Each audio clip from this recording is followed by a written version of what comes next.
They may just seem like ordinary people, but Martha and Billy are prime examples of what Americans believed during this time period and are much more famous than you think. USA, you know? No, not you. USA, USA, no! USA, USA, no, no, no, no, no, no, no. USA, no, no, no! What's going on here? The guy looks like crazy. Like, That's weird. he's weird. Let's get out of here. Okay. Like many Americans, they were isolationists and would do anything to not go to war. Europe's back in war. I mean, at least we're not back in war. It's true. I feel like we'll never go back to war after World War I. At least hopefully not. Great. FDR was aware of these American ideals and tried hard to keep Americans out of war without losing good relations with other nations. Japan just took over Manchuria. What the heck? The open door policy literally says don't do this. What do you think we should do? I think we should just not worry about it. Just stay out of their business. So we're not going to go into this war. I know, but Stimson, but... No, we're not going to do it. Okay, we won't do it. We won't do anything. Oh, hello. Why'd you call me here? Okay, so as the President of the United States, I feel that we need to be friends, but not too good of friends, like not alliances, because we don't roll like that. But I don't want to be enemies either. So let's be like good neighbors, you know, like good people just near each other. Yeah. Okay? Okay. So we will take out all of our military bases or anything, any military out of Latin America in order to create more unified Western Hemisphere. Is that cool for you? That sounds like a good idea. All right, just sign this and confirm it.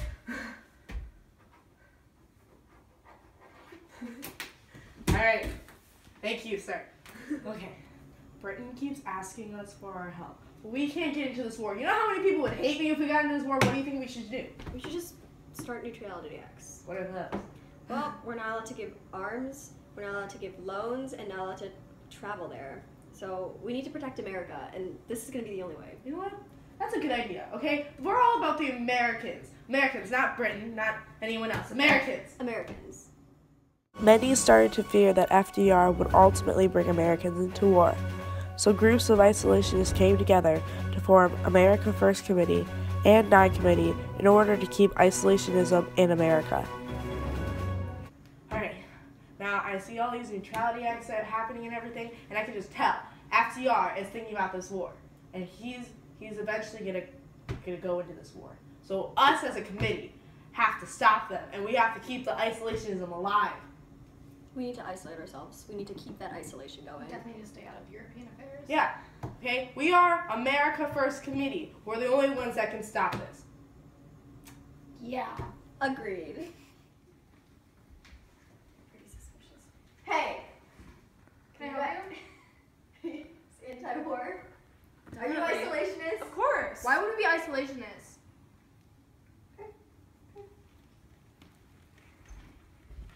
Hey! FDR soon realized that America needed some influence on the ending of World War II.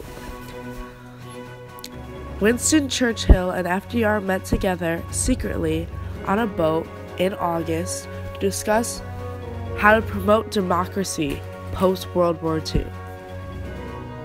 This will be known as the Atlantic Charter. The devastating attack on Pearl Harbor changed many American views, as people like Billy and Martha, complete isolationists, went to war. Hey, on this day, December 7th, Japan bombed our naval base in What Hawaii. does this mean? I have to go off to war. I gotta serve my country. I have to fulfill my duty of serving the Americans. Be isolationists. I may be an isolationist, but I'm also an American. Please just come home safely. I don't know if that's gonna be possible, babe. Please.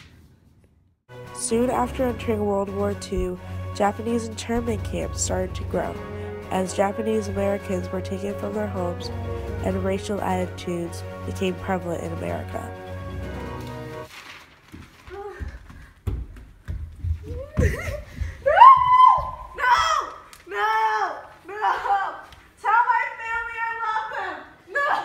Those crazy Japs. Change in American manufacturing occurred as well. Hi, I'm from the War Production Board, and we have been told that you have been selling consumer products. No, you have to be making more military products. This is in total war. We have to start making them for the military. You know what? You're right. I'll get right on it. Okay, good. Along with the new group of people who were working in those factories. All the day long, whether rain or shine, she's a part of the assembly line. She's making history, working for victory. Rosie, the riveter, keeps a sharp lookout for sabotage. Sitting up there on the fuselage, that little friend can do more than a male can do. Rosie, the riveter. World War II left a huge impact on American production. It required effort from everyone in America to supply the military food, guns, and other necessities. America created an arsenal of democracy as economic and social patterns at home provided a template for post-war years. World War II was the true reason for the end of the Great Depression, as military spending gave the economy a boost, along with many jobs that needed to be filled by unemployed Americans. A huge network of wartime agencies developed to coordinate wartime production. FDR created one agency after another in order to guide the war effort in one direction. Along with this direction, these agencies gave propaganda to the people in order to keep the spirit alive at the home front. The propaganda focused on what Americans could do to help the war effort, unlike World War I, where it was about targeting a common enemy. The economic boost also allowed for different people to work in factories such as beloved Rosies and African Americans. With the new sense of pride that African Americans had who were fighting in the war, they focused on gaining respect in America along with victory in Germany. They felt that they could have a double victory in both the home and Europe. Yeah, double V! Double V! What's double V? We're gonna stand together to fight Germany and racism. Come on, join us. Double V! Double V! Alright, guys. But then ideas needed to be created to end the war. Where's my idea, man? Where's he at? We gotta figure out how to build the atomic bomb. Yes. I think we should have a code name for it. Ooh, that's smart, because you don't want to keep whispering like the atomic bomb. Someone's gonna figure it out. What do you think we should call it? I think we should call it the little boy. The little boy. Okay, not bad. Why do you think we should call it that? You can go again. Thanks. I think if we call it the little boy, we could be like dropping the little boy off at school. Ooh, Hopefully, crazy. we know the meaning of it. Ooh, little boy. All right. Now, we have enough material to build two, so should we build two? Yes. Go big or go home. I like this guy. Commending you. All right. The little boy and the fat man. The fat man. All right. We build two. We go big or go home. Let's get started. The Tehran Conference was a meeting between the big three, FDR, Winston Churchill, and Joseph Stalin, in Tehran, Iran, between November 28th and December 1st of 1943. During the conference, the three leaders coordinated their military strategy against Germany and Japan and made a number of important decisions concerning the post-World War II era. The most notable achievements of the conference focused on next phases of the war. Roosevelt, Churchill, and Stalin engaged in discussion concerning the terms under which Britain and Americans finally committed to launching Operation Overlord, an invasion of northern France to be executed by May of 1944. The Soviets, who had been long pushing the Allies to open a second front, agreed to launch another major offensive on the Eastern Front that would divert German troops away from the Allied campaign in northern France. Stalin also agreed in principle that the Soviet Union would declare war against Japan following an Allied victory over Germany. In exchange for a Soviet declaration of war against Japan, Roosevelt conceded to Stalin's demands for some land from Japan.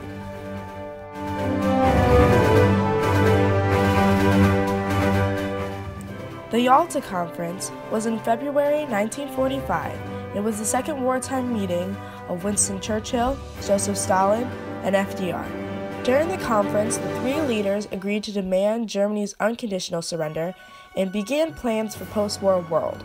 Stalin also agreed to permit free election in Eastern Europe and to enter the Asian War against Japan, for which he was promised the return of lands lost to Japan in the Russo-Japanese War of 1904 to 1905. Although most of these agreements were initially kept secret, the revelations of the conference particulars became controversial after the Soviet-American wartime cooperation degenerated into the Cold War.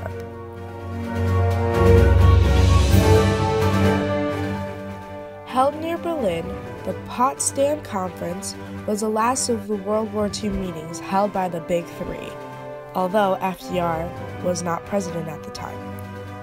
Harry Truman, Winston Churchill, and Joseph Stalin talked about establishing a Council of Foreign Ministers and a Central Allied Control Council for the administration of. The leaders arrived at various agreements on the German economy, punishment for war criminals, land boundaries, and reparations. Although talks primarily centered on post-war Europe, the Big Three also issued a declaration demanding unconditional surrender from Japan.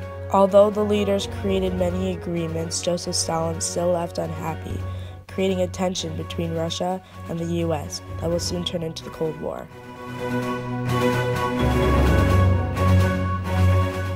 Unlike World War I, Americans were prideful after the ending of World War II due to the fact that democracy won against all other forms of government. This changed American ideals from isolationism in the 1920s to interventionism. Billy!